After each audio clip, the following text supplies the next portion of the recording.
ওয়ালাইকুম রহমতুল্লাহি ওয়া কেমন আছেন সবাই? আশা করি সবাই ভালো আছেন। আপনারা ভালো থাকুন, সুস্থ থাকুন, নিরাপদে থাকুন এই কামনা করে আজকে নতুন ভিডিওটি আরম্ভ করতেছি। তো আজকে যে বিষয়ে আলোচনা করব সেটা হচ্ছে কি যে শত্রুকে বান মেরে কিভাবে শেষ করবেন।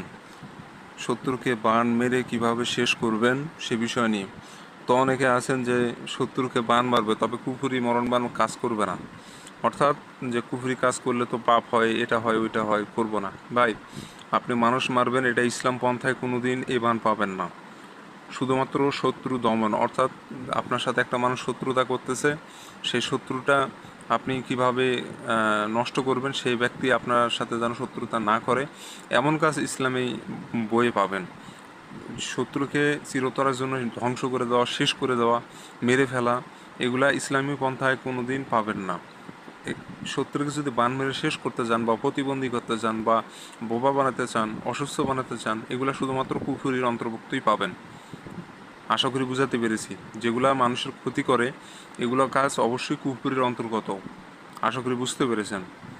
তো এই কুফরি বানটি আপনি যখন প্রয়োগ করবেন আপনার শত্রু 1 ঘন্টা পরে তার উপর বান প্রয়োগ হয়ে যাবে এবং সম্পূর্ণ মৃত্যুবরণ করতে সময় লাগবে 1 দিন। 1 ঘন্টার পরেই আপনার শত্রুর মধ্যে উতাল পাতাল শুরু হয়ে যাবে এবং অসুস্থতায় ভুগবে এবং 1 দিনের মধ্যে শেষ হয়ে যাবে। ওই অসুস্থ হওয়ার পর যখন ডাক্তারের কাছে নিয়ে যাবে, কবিরাজের কাছে নিয়ে যাবে, কিন্তু কোনোভাবেই আটকাতে পারবে না তার মৃত্যুটা। কারণ এই নকশার পিছনে যে জিনটা আছে সেই জিনটা তার কাছে চলে যাবে, মৃত্যু না হওয়া পর্যন্ত তার ওখান থেকে চলে আসবে না। আর সাধারণত যখন এই বানটা প্রয়োগ হবে, যখন অসুস্থ হয়ে যাবে, তখন কিন্তু তারা স্বাভাবিকভাবেই ডাক্তারের কাছে নিয়ে যাবে। আর ডাক্তার তো এইগুলা বিষয়ে বুঝবে না বা বান মারা হয়েছে এগুলো জানবে না। তো সেক্ষেত্রে আপনি নিশ্চিত থাকেন এই বানটি প্রয়োগ করা মাত্র সে শেষ হয়ে যাবে। তাকে যতই ডাক্তার দেখাক, যেটাই দেখাক না কেন, সে সুস্থ হতে পারবে না। এই মরণ বানটি তার মৃত্যু অনিবার্য করি, তারপরে আপনার ব্যাগ আসবে। তো আশা করি বুঝতে পেরেছেন।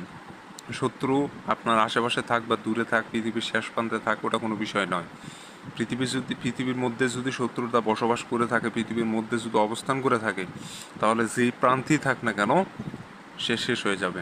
কারণ ভাই, জিন চালানোর কাজ, দুনিয়ার শেষ প্রান্তে থাকলেও ওই জিন ছুটে যাবে তার কাছে। আর আপনারা খুব ভালো করেই জানেন জিনদের চলাফেরা কেমন। তো যারা জিন বিশ্বাস করেন তারা তো জানেন, আর যারা কোরআন বিশ্বাস করেন তাদেরকে জিন বিশ্বাস করতে হবে বাধ্যতামূলক। কারণ মানুষ জাতির পাশাপাশি জিন জাতিও রয়েছে, এটা সবাই জানেন। তো যাই হোক বন্ধুরা, আমার চ্যানেলে নতুন এসে থাকলে অবশ্যই চ্যানেলটি সাবস্ক্রাইব করে রাখবেন, এরকম আরও নিত্য নতুন ভিডিও জানতে শিখতে চাইলে। আর চ্যানেল সাবস্ক্রাইব করে পাশে থাকা বেল আইকনে ক্লিক দিয়ে নোটিফিকেশন অন করবেন, এতে করে আমার পরবর্তী ভিডিওগুলো দেখতে পারবেন। আর যখন চ্যানেলটা সাবস্ক্রাইব করবেন না তখন আমার ভিডিওগুলো দেখতে পারবেন না।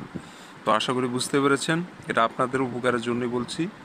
তো এই কাজটি করতে গেলে আপনাকে যেটা সংগ্রহ করতে হবে, প্রথমে শত্রুর নাম জানতে হবে, শত্রুর পিতার নাম জানতে হবে। যদি পিতার নাম না জানেন তার মায়ের নাম দিতে হবে। এখন যদি বলেন যে তার পিতা মাতা কারো নামই জানি না, তাহলে তার ভাই বা ওর পরিবারের যে কোনো একজনের নাম যদি জেনে থাকেন তাহলেও আপনি কাজটা করতে পারবেন, সমস্যা নাই। এটা খুবই সহজ পন্থায় কাজটা করতে পারবেন, এটাতে খুব বেশি কিছু প্রয়োজন হয় না। তো একটা সাদা কাগজ সংগ্রহ করবেন এবং লাল কালি সংগ্রহ করবেন। তো লাল কালি বাজারে কিনতে পাওয়া যায়, কাগজও, সাদা কাগজও বাজারে কিনতে পাওয়া যায়। তো সব কিছু রেডি করে একটা স্কেল নেবেন। স্কেল নিয়ে ঘরগুলো সাজাবেন। আগে সর্বপ্রথম ঘরগুলো সাজায় নিয়ে সুন্দর করে প্রস্তুত করে ফেলবেন। প্রস্তুত হয়ে গেলে ঘর সাজানোর পর আপনি নকশাটা লিখতে শুরু করে ফেলবেন। তো যেভাবে যে সংখ্যা হরফ যেগুলো দেওয়া আছে ঠিক একইরূপভাবে আপনাকে অঙ্কন করতে হবে। কোনো তেড়া বেঁকা বা ভুল ভ্রান্তি করার চেষ্টা করবেন না, কারণ এগুলা কুফুরি মরণবান। ভুল ভ্রান্তি করলে আপনার সমস্যা হবে, আমার তো কিছু হবে না, আমি তো জাস্ট আপনাকে শিখাই দিই, শেষ। কিন্তু আপনার নিজের দায়িত্ব নিজেকেই নিতে হবে, কারণ আপনার যদি কোনো ক্ষতি হয় আপনাকে বাঁচানোর জন্য আমি থাকবো না। আশা করি বুঝতে পেরেছেন। অতএব ভুলভাবে কাজ করার চেষ্টা করবেন না, সঠিকভাবে করবেন, ইনশাআল্লাহ সফলতা অর্জন করবেন। আর আমি ভাই সব কিছু খোলামেলাভাবেই আপনাদের বুঝাই দিই। অন্যান্য 10টা তান্ত্রিকদের মতো নিয়ম লুকায় রেখে কথা বলি না, আমি সব কিছু খোলামেলাভাবেই খুব বলে দিই, কীভাবে কাজ হয় না হয় সবই বলে দিই। তারপরে যদি চ্যানেল সাবস্ক্রাইব না করেন সেটা আমার দুর্ভাগ্য। তো যাই হোক বন্ধুরা, আপনি সম্পূর্ণ নকশা অঙ্কন করে ফেলবেন। এই নকশাটা যে কোনো দিনই লিখতে পারবেন, সমস্যা নেই, তবে রাতে অঙ্কন করবেন, রাত 10টার পর। তো স্কেল দিয়ে কুশি টেনে কোনো তাড়া ব্যাহা করবে না, যে বাবা আছে ঠিক একইরূপভাবে সম্পূর্ণ নকশাটা আপনাকে প্রস্তুত করে নিতে হবে। আর যখন নকশা লিখবেন আশেপাশে যেন কেউ না থাকে, নিরিবিলি জায়গা বসে সম্পূর্ণ নকশা কমপ্লিট করবেন, আশেপাশে কেউ যেন না থাকে। আর যখন নকশা অঙ্কন করবেন নকশা লেখা অবস্থায় কারোর সাথে কথা বলবেন না, ফোনে কথা বলবেন না। এক কথায় সমস্ত মনস্থির মনস্কামনা নকশার মধ্যে মনোনিবেশ করতে হবে। অন্য কোনো চিন্তাধারা মাথার মধ্যে নিয়ে আসা যাবে না। তো এভাবে করে কমপ্লিট করবেন। আর যে কাগজে নকশা অঙ্কন করবেন কাগজ যেন পাক পবিত্র হয়, কোনো প্রকার নোংরা আবর্জনা যেন কাগজে না ভরে থাকে। নিজে পাক পবিত্র থাকবেন, যে জায়গা বসে নকশা লিখবেন জায়গাটাও পাক পবিত্র থাকে এমন লক্ষ্য করে আপনি সম্পূর্ণ নকশা কমপ্লিট করবেন। তো এভাবে সব কিছু রেডি করে নিয়ে আপনি কাজ করে ফেলবেন। আর নকশার নিচে আপনাকে নাম দিতে হবে। এখানে দিবেন প্রথমে শত্রুর নাম, তার নিচে শত্রুর পিতা অথবা মায়ের নাম বা তার ভাইয়ের নাম। তো এভাবে দিয়ে সম্পূর্ণ নকশাটা কমপ্লিট করবেন। প্রথমে শত্রুর নাম দিতে হবে, তার নিচে তার পিতার নাম, মানে যাকে বান মারবেন তার নাম। আপনার নাম এখানে দিবেন না, ভুল করে দিলে আপনার সমস্যা। তো যাই হোক, এভাবে করে সম্পূর্ণ নাম দিয়ে দিবেন। দেওয়ার পর প্রস্তুত করে ফেলবেন। প্রস্তুত হয়ে গেলে নকশাটা আপনাকে পুঁতে রাখতে হবে মাটির নিচে।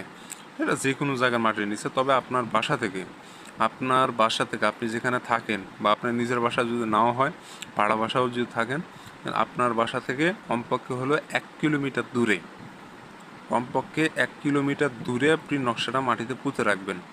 একটা জিনিস মাথায় রাখবেন যে যেখানে নকশা পোতেন না কেন 1 মাসের মধ্যে ওই এলাকায় যেন আপনাকে না যেতে হয়। আশা করি বুঝতে পেরেছেন। 1 মাসের মধ্যে ওই নকশা যেখানে পুঁতে রাখছেন ওখানে যেন না যেতে হয়, ওখানে গেলেই আপনার সমস্যা। আশা করি বুঝতে পেরেছেন। তো যে এমন জায়গায় পুঁতবেন যেখানে আপনি চলাফেরা করেন না, 1 কিলোমিটার দূরে আপনার বাসা থেকে। তো এইভাবে করে আপনি কমপ্লিট করে রেখে দিয়ে আসবেন।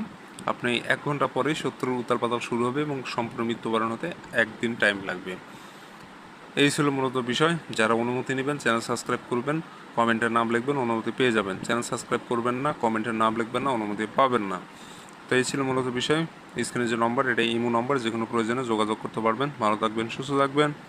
দেখা হচ্ছে পরবর্তী কোনো এক নতুন ভিডিওতে।